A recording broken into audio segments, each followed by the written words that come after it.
नवरात्रे में देवी जी की जो बाती लगाई जाती है वो लंबी लगाई जाती है। लंबी बाती का प्रमाण अलग होता है। लंबी बाती क्यों लगाई जाती है? भगवान के मंदिर में दीप में, देवियों की पूजन में, लक्ष्मी की वृद्धि के लिए।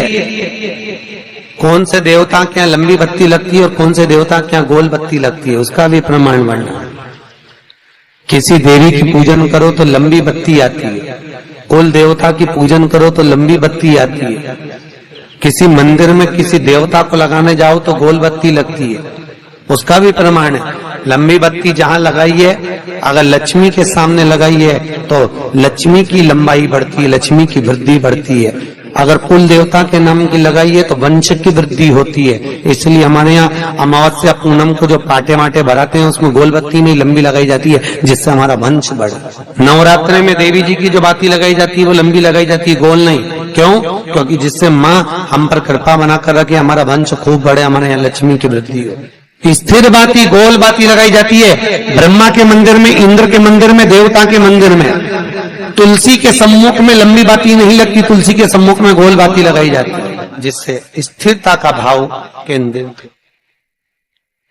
पीपल के वृक्ष के नीचे कभी लंबी बाती नहीं लगती, बड़ के पेड़ के नीचे कभी लंबी बाती नहीं लगती, आंवले के पेड़ के नीचे कभी गोल बाती नहीं लगती, आंवले के वृक्ष के नीचे लंबी बाती लगना। कलश पर आम के पल्लव शिव का वर है।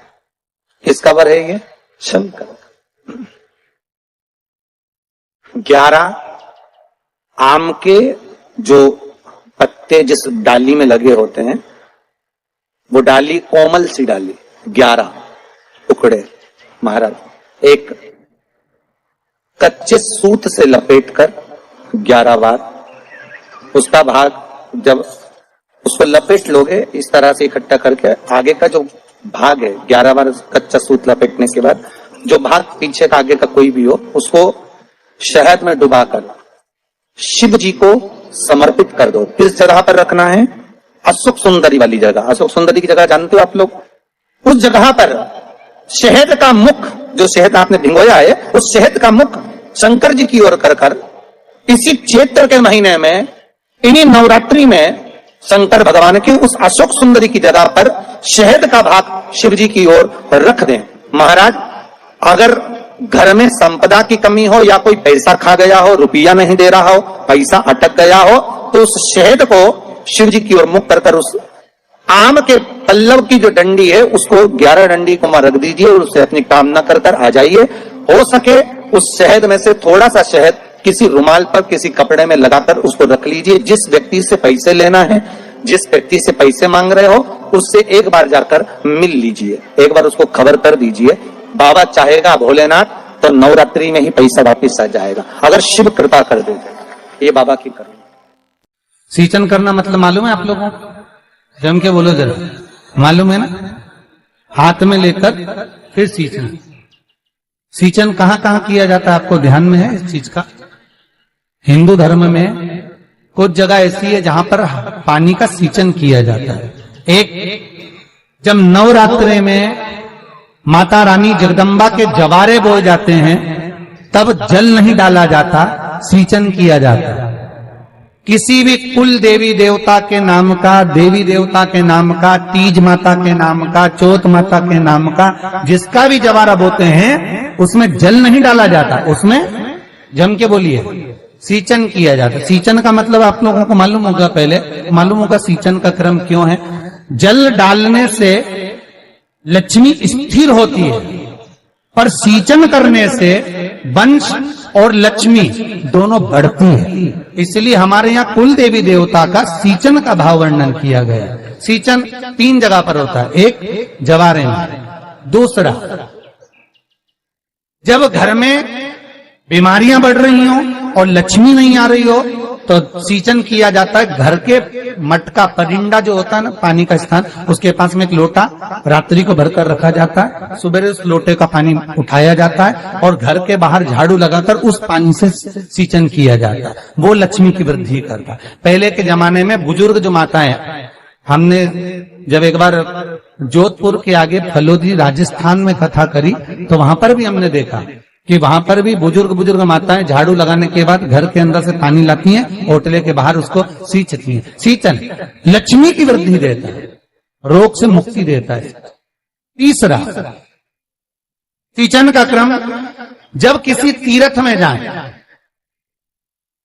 आप किसी भी तीर्थ में जाएं और उस तीर्थ में जाने के बाद में जिस घाट पर आप स्नान करें, हाथ की अंजलि में जल लेकर घाट के पत्थर पर सींचन करना चाहिए और वहीं की एक कंकर को उठाकर, वहीं के एक पत्थर को उठाकर उस पर 3 बार जल चढ़ाकर उसका विसर्जन कर देना चाहिए। क्यों? शास्त्र कहता है कि मान लो किसी पूर्वज को, किसी जीव को हमारे यहाँ पिंड नहीं मिला हो, उसकी तिलांजलि ना हुई हो, उसका तर्पण ना हुआ हो, तो उस सींचन से उसका भाग उसको प्राप्त हो जाता है। फिर उसको पिंड की, तर्पण की और जल की जरूरत नहीं पड़ती, वो तर जाता है। ये 3 जगह पर सींचन के महत्व का वर्णन हमारा शास्त्र करता है। जल डालना और सींचने में अंतर है। वो बहुत हताश हो गए, परेशान हो गए, विवाह संबंध जमी नहीं रहा।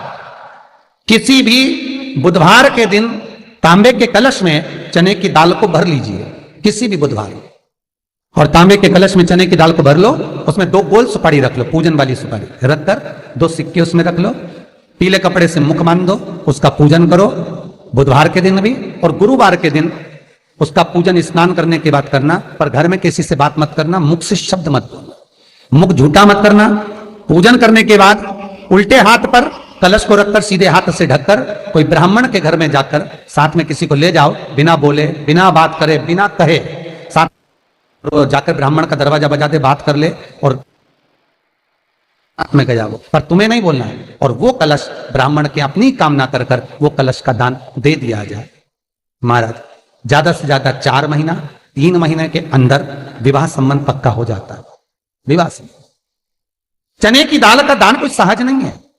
जिस नारी का रजोधर्म के अंतर्गत नारी को जो परेशानियां होती हैं, कोई के 8 दिन पहले, 4 दिन पहले, 3 दिन पहले कहीं ना कहीं रजोधर्म के अंतर्गत जो बीमारियां होती हैं, उसके लिए महाराज 7 चने की दाल के दाने तुलसी महारानी के सामने कटोरी में रखकर तुलसी के 3 पत्ते उसमें डालकर अपनी मनोकामना कर कर तुलसी में 3 बार जल छोड़कर वो तुलसी और वो चने की दाल ले जाएं और उसको धीरे धीरे कर कर एक एक कर कर सुबह शाम दोपहर में उसको खा लीजिए। रजो धर्म से जुड़ी हुई परेशानी समाप्त।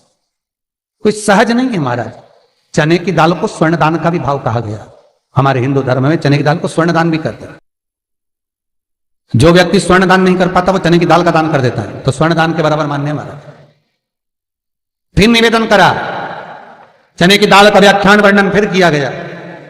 मान लो कोई प्लाट है, कोई प्रॉपर्टी है, कोई जमीन है, कोई जायदाद और नहीं बिक रही, बहुत परेशान हो गए, लाखों करोड़ों रुपए तुम्हारे डूब गए और ये प्रॉपर्टी बिके, तब तुम उबरो, तो उसके लिए चने की दाल को एक रात्रि पहले रविवार के दिन घर में गला लीजिए और उसको गलाकर दूसरे दिन उसमें थोड़ा सा चंदन मिलाकर पीस लीजिए।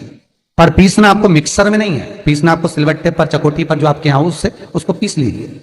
और पीसने के बाद उसमें थोड़ा सा दूध मिलाकर शिव मंदिर में जाकर शंकर भगवान के शिवलिंग का सोमवार के दिन लेपन करिए। लेपन कर कर अपनी कामना कर कर शिवलिंग पर 3 उंगलियां लगा लीजिए।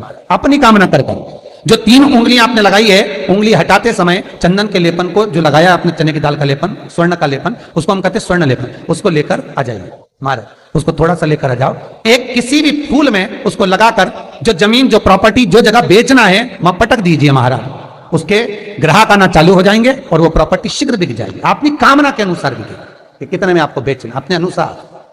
महाराज चने की दाल स्वर्ण दान के बराबर है। चने की दाल को सहज नहीं समझा जाता। गुरु भक्ति के लिए बहुत मूल है। माताएं कई बार पीले गुरुवार करती हैं या केले के पेड़ के नीचे पूजन करती है तो चने दाल समर्पित करती है। क्यों करती है? उसका भाव है स्वर्ण दान के बराबर, वांछित फल की प्राप्ति के लिए, मनोकामना के लिए। जिस जमीन में फसल कम होती हो, जिस जमीन में प्रॉपर्टी के अंतर्गत कहीं लाभ नहीं मिल रहा हो, जो कई लोग वो जमीन की दलाली का काम करते हैं ना, जमीन बेचवाते हैं, खरीदवाते हैं और कोई लाभ ही नहीं मिल रहा, कई दिनों निकाल दिए, साल निकाल दिए, कोई लाभ नहीं हुआ, तो निवेदन है शंकर भगवान के मंदिर में शिवलिंग पर 108 चने की दाल समर्पित करो। उस 108 चने की दाल को प्रदोष के दिन शाम के समय समर्पित कर कर उस दाल को उठाकर लिया, जेब में पीले रुमाल के साथ उसको बांध कर रख लो। किसी प्रॉपर्टी का सौदा कराने जाओ, उसको पटक कर लेकर जाओ, आपके लाभ होना चालू, सौदे होने चालू, आपको कमीशन मिलना चालू। करना आपको है। कोई भी चीज जो भगवान को समर्पित हो रही है उसमें कोई चीज में सहजता नहीं हो सकती, विषयता का भाव रहता है, उसके अंदर सुख का भाव है, सुख का अनुभव रहता है। महाराज ये भी जाने दो, एक और सरल भाषा में जानो, आपका बहुत तेज सिर दर्द हो रहा हो, बहुत तेज हो रहा हो और लग रहा है कि आज तो बहुत तेज सिर दर्द हो रहा है, तो ये प्रैक्टिकल आप तुरंत कर सकते हो ना, घर पर कभी भी कर सकते हो। बहुत सिर दर्द हो रहा है, 7 चने की दाल के दाने लेना 7, और आपके घर में ही कोई शंकर जी का शिवलिंग हो, उस पर एक एक कर श्री शिवाय नमस्तुभ्यम कहकर चढ़ा देना। 2 मिनट तक शंकर के शिवलिंग को देखना, बिल्कुल दोनों आंखों से, बिल्कुल देखना अच्छे से, और उस चने की दाल को उठा लाना और एक एक कर खाकर आधा गिलास पानी पीकर थोड़ी देर बैठ जाना। टेबलेट खाने की जरूरत नहीं पड़ेगी, ये पक्का है, सिर दर्द बंद हो जाए।